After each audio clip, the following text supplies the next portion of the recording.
আমরা বিএনপি পরিবার এটা তৈরি করেছেন কিন্তু বিএনপির ভারপ্রাপ্ত চেয়ারম্যান তারেক রহমান। এই কথাগুলি এখানকার যারা আলোচক সবাই বলেছেন, বক্তারা বলেছেন। কেন তার মনের মধ্যে এটা আসলো? আমরা যারা সরাসরি রাজনীতি করি, বিএনপির রাজনীতি করি, ডাক্তার পাভেল ভাই এখানে বলে গেছেন, আমরা সব সময় তো সবার খবর নিতে পারি না, আমাদের আরো ভিন্ন কাজ করতে হয়। কিন্তু আমাদের দল সমর্থন করে এই রকম মানুষজনদের নিয়ে তিনি এই সংগঠনটি করেছেন, যাতে অন্য কিছু না, এই যে জুলাই আগস্টের মহা আন্দোলন বা ব্যাপক গণ অভ্যুত্থানটি হয়ে গেল, যে এই গণ অভ্যুত্থানে যারা রক্ত ঝরিয়েছেন, যে পরিবারগুলো ক্ষতিগ্রস্ত হয়েছে, যাদের জীবন চলে গেছে, যারা আহত হয়েছেন, তাদের পাশে থাকার জন্য ভারপ্রাপ্ত চেয়ারম্যান বিএনপির পক্ষে একটি সামাজিক সমাজসেবামূলক একটি প্রতিষ্ঠান গড়ে তুলেছেন, তার নাম আমরা বিএনপি পরিবার।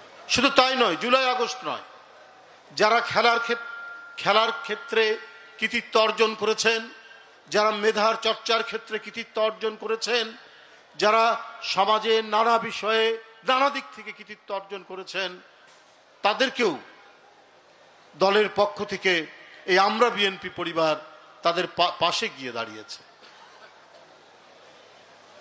বিএনপির ভারপ্রাপ্ত চেয়ারম্যান তারেক রহমান সেই আদর্শেই অনুপ্রাণিত হয়েছেন, যে আদর্শ তার পিতা বাংলাদেশে সৃষ্টি করেছেন। রাষ্ট্রপতি তিনি ছিলেন, নির্বাচিত রাষ্ট্রপতি। কি দরকার ছিল কোদাল নিয়ে খাল কাটার? কিন্তু সারা বাংলাদেশে 1600 খাল কেটেছিলেন জিয়াউর রহমান, যাতে শুকনো মৌসুমে ওই খালে পানি থাকে এবং ওই খালের পানি দিয়ে যাতে চাষবাস করা যায়। এটাই জিয়াউর রহমান। অনেক বয়স্ক মানুষ যাদের অক্ষর জ্ঞান ছিল না সেই সময়, আজকে অক্ষর জ্ঞান সম্পন্ন মানুষ বৃদ্ধি পেয়েছে। জিয়াউর রহমান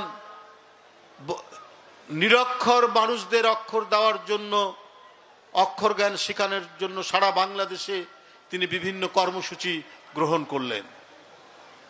এইভাবে একের পর এক তার স্বেচ্ছাশ্রমের ভিত্তিতে বিভিন্ন কর্মসূচির মাধ্যমে 72 থেকে 75 যে জাতি তলাবিহীন ঝুড়ি নামে আখ্যায়িত লাভ করেছিল, সারা বিশ্বে সারা দুনিয়ায় সেই জাতি নিজের পায়ে দাঁড়িয়েছিল, সেই জাতি চাল রপ্তানি করেছিল, সেই জাতি একটি শক্তিশালী জাতি হিসাবে আত্মপ্রকাশ করেছে। তারই সন্তান হচ্ছে তারেক রহমান। তার মা যে দল বহুদলীয় গণতন্ত্র প্রতিষ্ঠা করেছে, শহীদ জিয়াউর রহমানের নেতৃত্বে, সেই গণতন্ত্র আবার হত্যা করলেন হোসেন মোহাম্মদ এরশাদ। তিনি থাকতে পারতেন, সুখে শান্তিতে থাকতে পারতেন, কিন্তু এই সুখের কথা তিনি কখনো চিন্তা করেননি নিজের। 9 বছর আপোষহীন সংগ্রাম করেছেন, পুলিশ নির্যাতন করেছে, গ্রেপ্তার করেছে, তারপরেও তাকে তার নীতি থেকে টলাতে পারেনি। এরপরে 16 বছর শেখ হাসিনার নিপীড়ন, নির্যাতন, মিথ্যা মামলা আর একটা ভাঙ্গা ধ্বংসস্তূপ কারাগারের মধ্যে বেগম খালেদা জিয়াকে সেইখানে বন্দি করে রাখা হলো। তারপরেও কিন্তু তাকে টলানো যায়নি তার নীতি থেকে। তার সন্তান তারেক রহমান।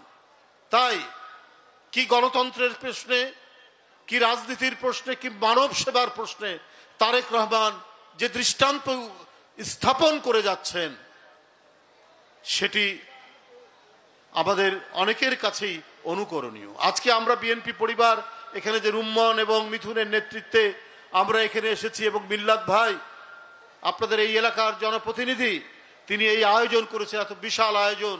আমি সত্যি এটি দেখে অত্যন্ত হতবাক যে তিনি এই কাজটি তিনি করেছেন।